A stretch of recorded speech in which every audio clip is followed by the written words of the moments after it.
One voice வீடியோஸை like பண்ணுங்க, share பண்ணுங்க, சப்ஸ்கிரைப் பண்ணுங்க அண்ட் மறந்துடாம பெல் பட்டனை பிரஸ் பண்ணுங்க.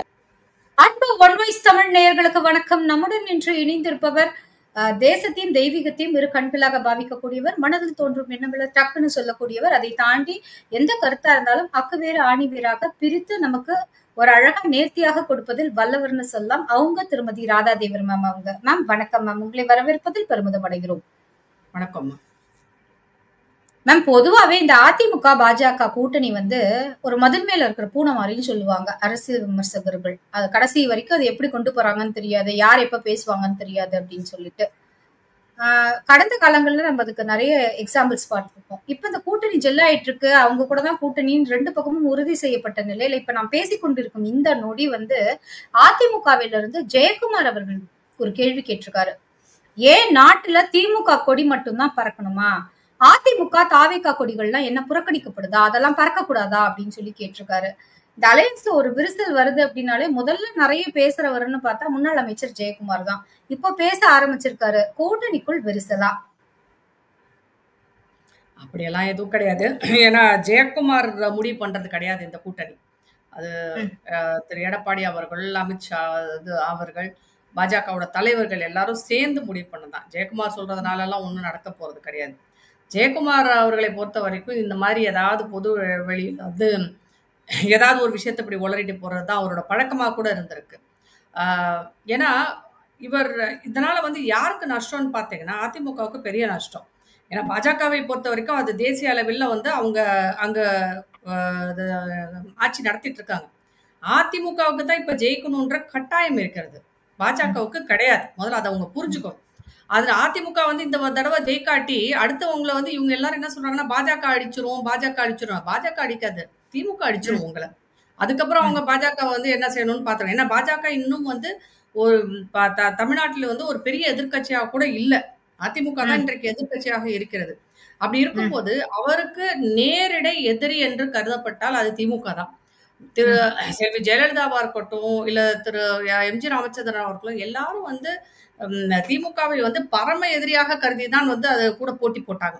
பெரிய எதிர்கட்சியாகத்தான் செயல்பட்டார்கள். அவர்களுக்கு எதிராக இருக்க மத்தியில் இருக்கும் அரசை அவங்க என்னைக்குமே யோசிச்சது கிடையாது. திமுகவுக்கும் அதிமுகவுக்கும் தான் இங்க எப்பயுமே போட்டியாக இருந்தது. அது அதிமுகவில் இருக்கும் பெரிய தலைவர்கள் திமுகவுக்கு எதிராக இருந்தார்கள், திமுகவுக்கு இருக்கும் தலைவர்கள் அதிமுகவுக்கு எதிராக இருந்தாங்க. ஆனா இன்றைக்கு ஜெயக்குமார் போன்றவர்கள் என்னன்னா ஒரு புது அரசியல் செய்ய பாக்குறாங்க. என்னன்னா திராவிட கட்சியெல்லாம் ஒண்ணுன்னு சொல்லிட்டு, என்ன முட்டாள்தனமான ஒரு யோசனை. உங்க எதிரியை நீங்க எப்படி நீங்க அரவணைச்சிட்டு போக முடியும்? அப்ப உங்களுக்கு தமிழ்நாட்டுல உங்களை ஒண்ணும் இல்லாம பண்றது பாஜக கிடையாது, திமுக தான். அதை அவங்க புரிஞ்சுக்க கூட மாட்டேன்றாங்க. இப்ப திமுக ஒரு வலையை விரிக்கிறாங்க. நாம மதவாத கட்சி அப்படி இப்படின்னு சொல்லிட்டு பாஜக ஒரு பில்டப் கொடுத்துட்டு அதுக்கு எதிராக நாம எல்லாம் சேரணும், நாம திராவிட கட்சியை சேர்ந்தவர்கள் அப்படின்னு சொல்லி ஒரு கூட்டணியை சேர்க்க விரும்புறாங்கல்ல. எந்த ஒரு அதிமுக காரர்களும் ரோஷம் கொஞ்சமாவது இருந்தா இந்த இதை எடுத்துக்கவே முடியாது. ஏன்னா எம்ஜி ராமச்சந்திரனுக்கு எதிராகவும் சரி, முன்னாள் முதல்வர் செல்வி ஜெயலலிதாவுக்கு எதிராகவும் இவங்க எப்படியெல்லாம் செயல்பட்டாங்கன்னு எல்லாருக்குமே தெரியும். சட்டசபையில வச்சு ஜெயலலிதா அவர்களை எவ்வளவு அசிங்கமா மானபங்கப்படுத்தினாங்கன்னு எல்லாருக்கும் தெரியும். அதுக்கப்புறம் எவ்வளவு பிரச்சனைகளை நம்ம பார்த்திருக்கோம், என்னெல்லாம் இவங்க பேசியிருப்பாங்கன்னு சொல்லிட்டு. ஆனா பாஜகவை சேர்ந்தவர்கள் உங்களை அப்படி ஏதாவது பேசினாங்களா? யாருமே பேசுறது இல்லையே. தரக்குறைவாகவும் உங்களை தரம் தாழ்ந்தும் பாஜக இதுவரைக்கும் அதிமுகவை பேசியதே கிடையாது. இன்னும் சொல்ல போனா செல்வி ஜெயலலிதா இறந்த பிறகு எடப்பாடி அவர்கள் ஆட்சியை முழுவதுமாக நிறைவேற்றுவதற்கு முழு உதவியாக இருந்தது பாஜக தான், வேற யாரும் கிடையாது. திமுக எவ்வளவோ பிரச்சனை பண்ணுச்சு, திமுக எவ்வளவோ அரசியல் பண்ணாங்க, அத்தனையிலும் இவர்கள் கூட இருந்தவர்கள் பாஜக தான். அப்படி இருக்கும்போது ஜெயக்குமார் இந்த மாதிரி முட்டாள்தனமாக பேசுவதை ஃபர்ஸ்ட் அவர் நிப்பாட்டிக்கணும். அவர் ஒரு தேர்ந்த அரசியல்வாதி, பல காலமா அரசியல் இருக்கிறார். விஜய் இன்னைக்கு வந்தவர் தான் தாவேக்கால இருந்து. ஆனா அவர் தாவேக்காவுக்கு சப்போர்ட்டா அவர் பேசுறதெல்லாம் சிரிப்பா நகைப்புக்குரியதாக இருக்கிறது. அப்ப நீங்க இன்னைக்கு ஒரு நடிகரை நீங்க ஏத்துக்குவீங்க, காலம் தொட்டு இருக்கும் பாஜகவும் உங்களால ஏத்துக்க முடியாதா? என்ன ஒரு முட்டாள்தனமான நீங்க சொல்லும் போது பொத்தாம் பொதுவாக சொல்லிவிட்டு போலாம். அதிமுகவும் பின்னும் பிற கட்சிகளை சேர்ந்தவர்களுக்கு, ஏன்னா இந்த கொடிக்காக அண்ணாமலை அவர்கள் பெரிதாக போராடினாங்க. அவர் வீட்டுல எதிர்க்க அந்த கொடியவே இவங்க பறிச்சு போட்டப்ப வந்து நான் கொடி நடுவேன்னு சொல்லிட்டு அப்பெல்லாம் போராடினப்பெல்லாம் இவங்க எல்லாம் எதுவுமே வாயவே திறக்கல, எதுவுமே அதை பற்றி சொல்லல. இன்றைக்கு வந்து கொடியை பத்தி பேசுறதுக்கு என்ன இருக்குன்னே தெரியல. கடந்த 4 வருடங்களில் அதிமுக இதை பத்தி பேசுறதில்லை. நீங்க எந்த ஊருக்கு போனாலும் சரி, எந்த பொது இடமாக இருந்தாலும் எல்லா இடங்களிலுமே வந்து திமுகவின் கொடி மட்டும்தான் இருக்கிறது. இதில் எந்த திமுக அவங்களுடைய தோழமை கட்சிகள் அவங்களோட கூட்டணியில இருக்கிறவங்க மத்த யாருடைய கொடியையும் ஏத்த விட மாட்டாங்க, யாருடைய கொடியும் இருக்க கூட விட மாட்டாங்க. இந்த பிரச்சனையை தான் அண்ணாமலை முன்னாடி கொண்டு வந்தார். அப்ப நீங்க சப்போர்ட் பண்ணல, அப்ப நீங்க அவருக்கு ஆதரவாக வரல. இன்றைக்கு வந்து திடீர்னு என்னமோ கொடியை பத்தி பேசுறீங்க. அப்ப தேர்தல் நெருங்கும் போது நீங்க கொடியை பத்தி பேச ஆரம்பிக்கிறீங்க. கரெக்டுங்களா? அது போக என்னன்னா கொடியே இருக்கக்கூடாது பொது இடங்கள்னு சொல்லிட்டு உயர்நீதிமன்றத்தோட உத்தரவே இருக்கு. அதையும் மீறித்தான் இவர்கள் கொடியை வைத்துக் கொண்டிருக்கிறார்கள். எல்லா பக்கமும் அதாவது என்னன்னா உங்களுக்கு சில கொடியெல்லாம் பாத்தீங்கன்னா நம்ம தேசிய கொடியை ஏத்துறோம்ல அந்த அளவுக்கு அதுக்கு மேல கூட வச்சிருக்காங்க. அவங்க திமுக வந்தது முதல்ல செஞ்ச வேலை எல்லா ஊர்களிலும் கொடியை ஏத்துனதுதான், கொடியை நட்டு வச்சதுதான். அப்பெல்லாம் வாய மூடிட்டு இருந்துட்டு இன்னைக்கு தேர்தல் வரும்போது இவர் இப்படி ஒரு பேச்சை பேசுறது வந்து தவறான ஒரு முன்னுதாரணம். பாஜகவின் தலைமையும் சரி, அதிமுகவின் தலைமையும் ஒரு முடிவை எடுத்திருக்கிறார்கள். அந்த முடிவுக்கு கட்டுப்பட்டு எல்லோருமே 2 கட்சிகள்ல இருக்கிறவங்களும் அதை கட்டுப்பட்டு அதற்காக உடைத்தாலே தவிர அவங்களுக்கு வெற்றி என்பது கிடைப்பது மிகவும் கடினமாக இருக்கும். அதனால ஜெயக்குமார் வந்து கொஞ்சம் பேச்சை குறைத்து கொண்டு செயலில் இறங்கினால் நல்லது. இல்லாட்டி போன எலெக்ஷன்ல நீங்க 0 வாங்கின மாதிரி இப்பயும் 0 வாங்குவீங்க. பாஜக 0 வாங்குன்னு சொல்லுவீங்க, வாங்கினாலும் ஒன்றும் பிரச்சனை இல்லை அவங்களுக்கு. ஏன்னா அது ஒரு தேசிய கட்சி. இங்க தமிழ்நாட்டில் ஜெயிச்சுதான் அவங்க ஆக போறதுன்னு ஒண்ணுமே கிடையாது. தமிழகத்தை பொறுத்த வரைக்கும் அவர்களுக்கு அந்த லாஸ்ட் ஆப்ஷன் தான். மற்ற எல்லா மாநிலங்களிலும் அவங்க ஜெயிச்சிட்டு இருக்காங்க. உங்களுக்கு இருக்கிறது ஒரு மாநிலம், அதை நீங்கள் தக்க வைத்துக் கொள்வதுதான் உங்கள் எதிர்காலத்துக்கு நல்லது அப்படின்னு அவர் நினைக்கிறோம். அதான் அவருக்கும் நல்லது, கட்சிக்கும் நல்லது.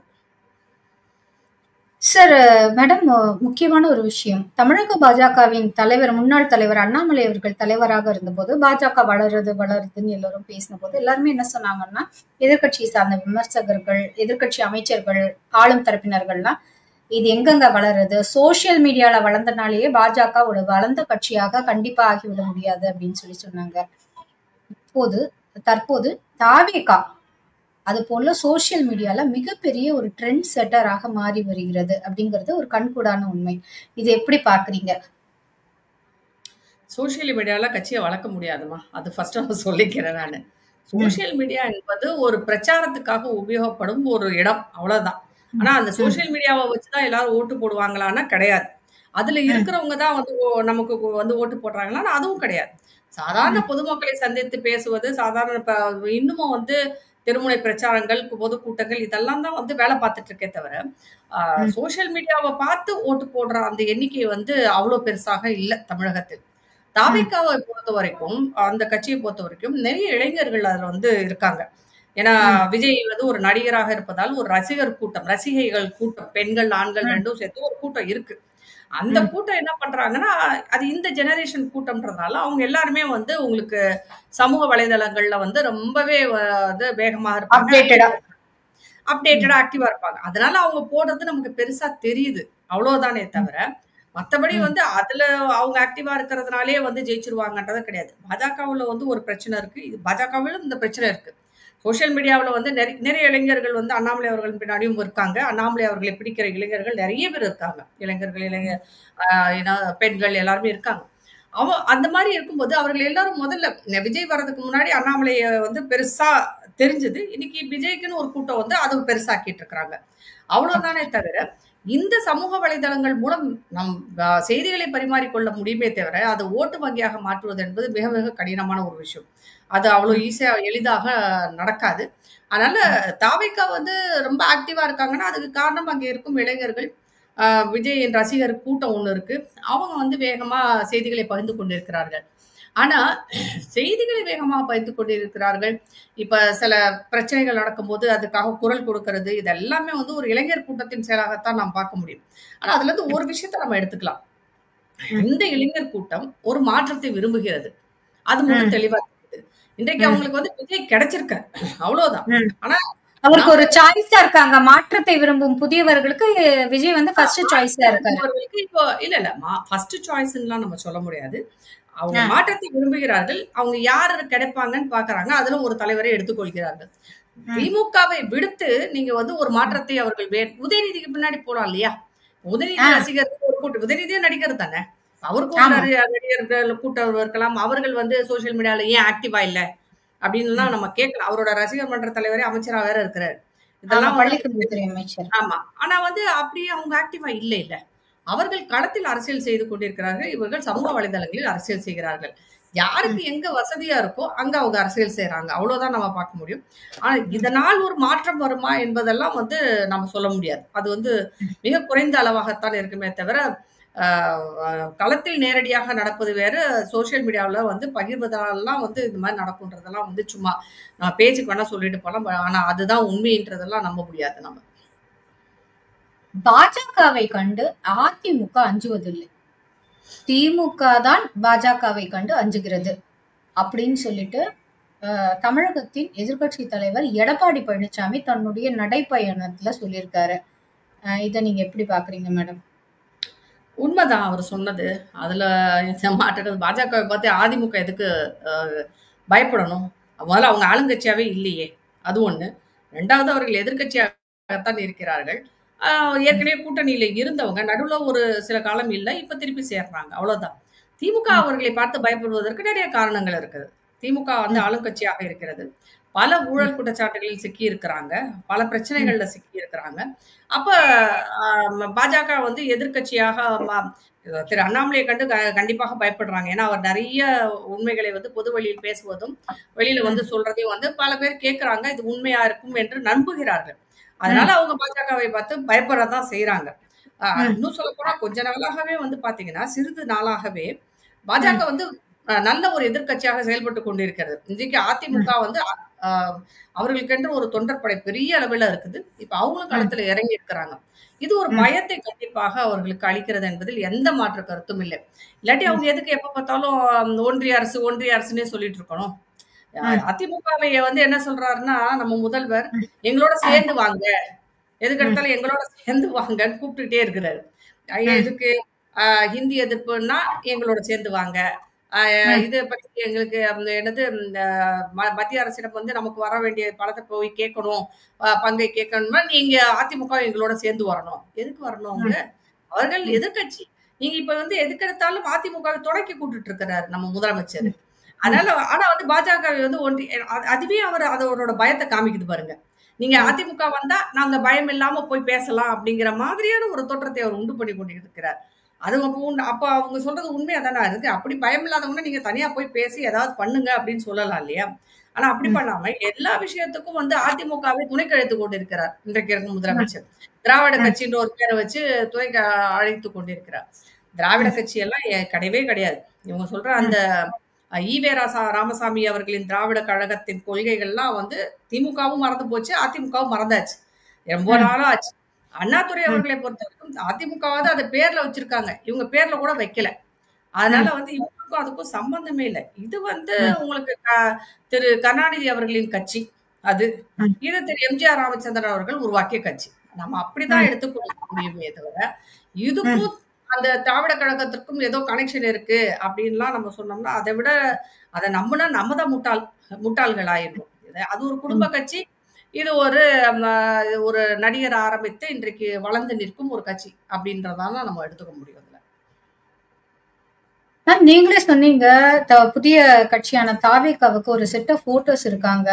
அதுவும் குறிப்பாக அது வந்து இளைஞர்கள் பட்டாளம், இலங்கை யுவதிகளின் பட்டாளம் அப்படிங்கிறதையும், ஒரு மைனாரிட்டி ஓட்ஸ் அந்த மாதிரியான ஒரு சமூகமும், இன்னும் சொல்ல போனா டிஎம்கேவில இருந்தும் விசிகாவில இருந்தும் நிறைய மைனாரிட்டிஸ் ஓட், அதை தாண்டி சீமானுடைய ஒரு பார்ட்டியோடைய ஓட்டு, அதாவது 20 to 45 வயதுக்குட்பட்ட பெண்களுடைய ஓட்டு. அதுவும் குறிப்பா அது வந்து டிஎம்கேல இருந்து போகலாம், ஏடிஎம்கேல இருந்து போகலாம், எதுவாக வேண்டுமானாலும் இருக்கலாம். இந்த மாதிரியான நிறைய கலவை கலந்தவர்களுக்கு ஒரு மாற்றாக இருக்கிறார் விஜய்னு சொன்னீங்க.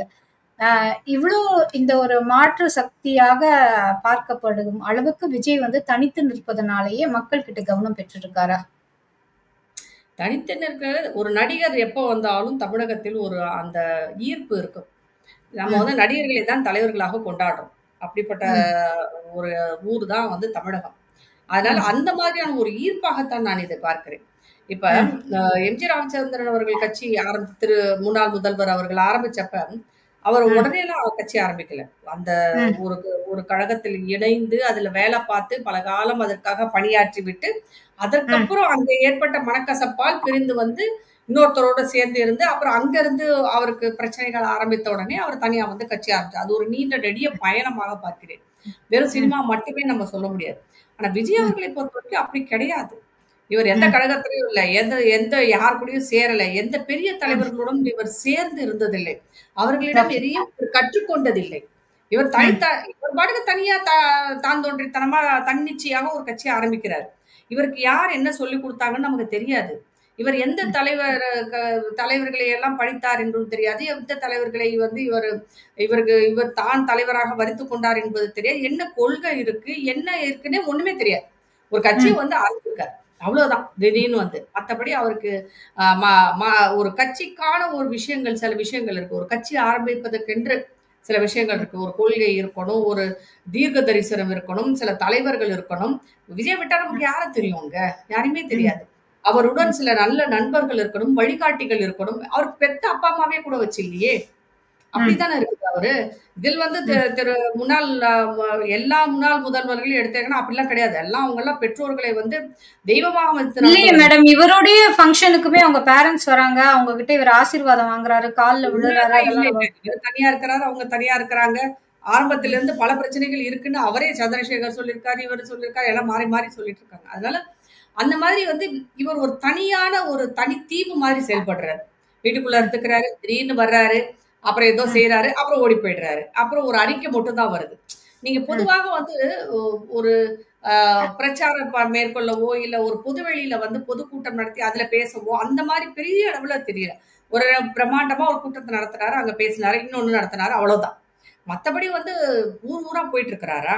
மக்களை போய் சந்தித்துக் கொண்டிருக்கிறாரா? அப்படிலாம் பார்த்தீங்கன்னா இல்ல. அவரோட கூட்டத்த சந்திக்கிறார். அவருடைய ம். கட்சியை சேர்ந்து சில பேர் இருக்கிறாங்க. அவங்க ம். கூட்டத்தை கொண்டு வந்து சேர்க்கிறார்கள். அவங்கள மட்டும் பார்க்கிறார். அந்த கூட்டம் மட்டுமே ஓட்டு போடாது. அந்த ம். கூட்டத்தின் ஓட்டு மட்டுமே பத்தாது இவருக்கு. ம். ஒரு 5,00,000 நீங்க அதிகபட்சம் வச்சு ஒரு 2,00,000 பேர் அவர் கூட்டத்துக்கு கூடுனாங்கனோ அப்படின்னு சொன்னா கூட, அந்த 2,00,000 ஓட்ட வச்சு நீங்க என்ன பண்ண முடியும்? ம். ஒண்ணுமே பண்ண முடியாது. இளைஞர்கள் தான் வந்து நெறைய பேர் வர்றாங்கன்றது தான் உண்மை.